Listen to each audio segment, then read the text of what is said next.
Well, Music Man Square is quiet now at this point, but for about 2 hours this afternoon, this was a packed house. There were about 250 people or so here by my account, all here to see the Republican vice presidential nominee speak, and everybody had a sense of optimism. I think every single person in the crowd is well aware that the polls are tightening in Iowa and several other battleground states, and they show that Donald Trump has a legitimate path to victory right now, and they wanted to hear Pence's message. Now, after this weekend's terror attacks in Minnesota and on the East Coast, as you can imagine, terror was a main portion of his speech today. He spoke for about 10 minutes on that, and everybody here wanted to hear it. I was able to speak one-on-one with Governor Pence today. We spoke a little bit more about the terror threat, also about the divisive nature of this campaign and the rhetoric being used on both sides and how that seems to be escalating right now. I'll have more on that at 6 and 10.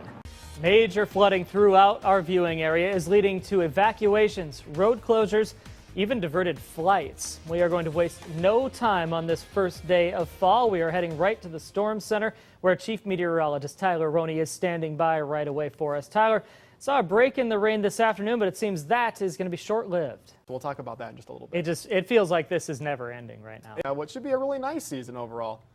Maybe it'll get that way at some point. Cross our fingers. Thank you, Tyler. The flooding has caused multiple evacuations today, including in the town of Greene. Crews have rescued at least 6 families as the river continues to rise.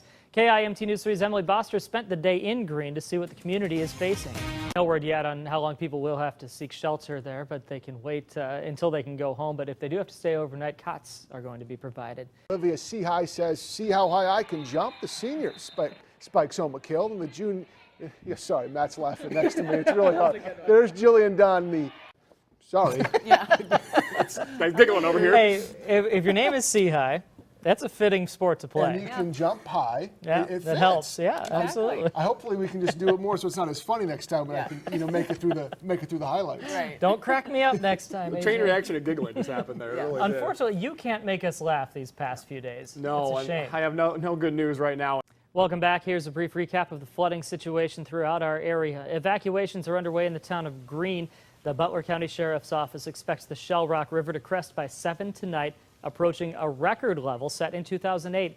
An estimated 80 homes in the county are impacted. Many neighbors are pitching in to help as well as the town uses sandbags to barricade properties from the rising water. Around 25 people are being assisted by the Salvation Army after the Chelsea Creek and Autumn Park apartments were evacuated in Mason City this morning.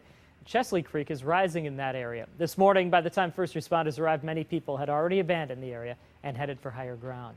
A state of emergency has been declared in Freeborn County. Many roads are closed. Drivers are being told to avoid driving through any standing water.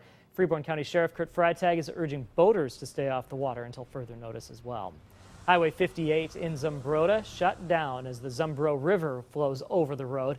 MnDOT set up a detour in that area. Elsewhere in southeastern Minnesota, there are reports of mudslides, including on Highway 16 near Lanesboro. Drivers who encounter roads covered by water that are not closed are asked to contact law enforcement and report that location so the area can be closed down. When we come back, we'll have a preview of flood coverage coming up tonight at 6, plus Tyler takes a last look at the forecast. And they were hard at work, too. Yes, I was visiting them for a few minutes, and yeah, you could not stop them. They wanted to make sure everybody had the sandbags they need. With buildings and roads partially underwater, Minnesota County is under a state of emergency. It is election night in Mason City, and thousands of people cast a ballot hoping to have their voices heard. Tonight is a special election to fill the at-large seat left behind by the death of Alex Kewen.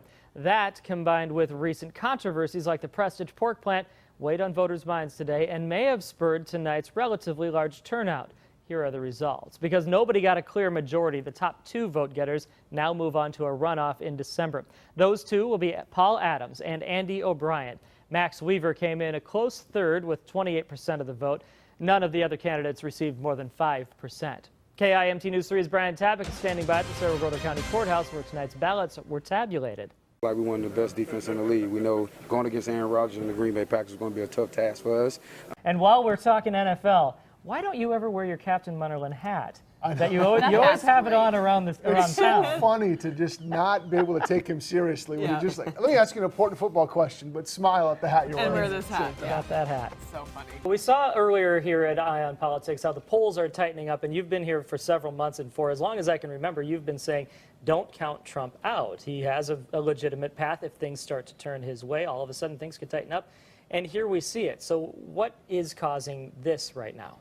We have to view everything on Eye on Politics through a political lens. It's in the name. So I think we can see how this type of news coverage may help inherently Donald Trump's campaign, because he's saying this isn't happening the way it should. Here's how I would do it. But how can Hillary Clinton turn a situation like this in her favor, or at least gain some from it?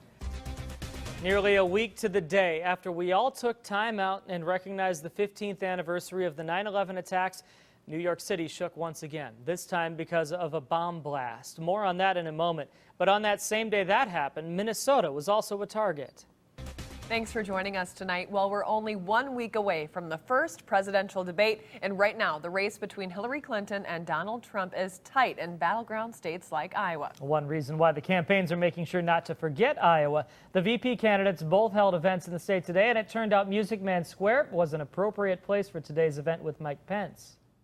It's a joy to be in this historic place, my favorite musical by a lot. Well, that's a message this capacity crowd appreciated. A vice presidential candidate doesn't often take the podium in front of several hundred people to discuss show tunes. Instead, Mike Pence says to get to the heart of his message, all you have to do is look at what's been in the news lately. We are at war with radical Islamic terrorism, and we need a president who knows it.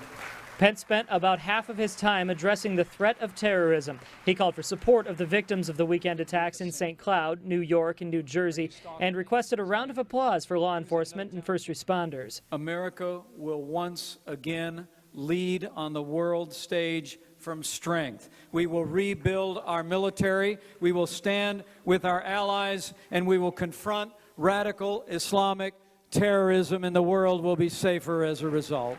It's a message echoed by his North Iowa supporters. In scary times, we want a hero for president. I have to tell you, folks, we cannot have 4 more years apologizing to our enemies and abandoning our friends. Coming on the heels of Hillary Clinton's now famous statement that half of Trump's supporters could be considered deplorables, Pence made it a point to mention several times. Seems like the other parties simply got an agenda of insults.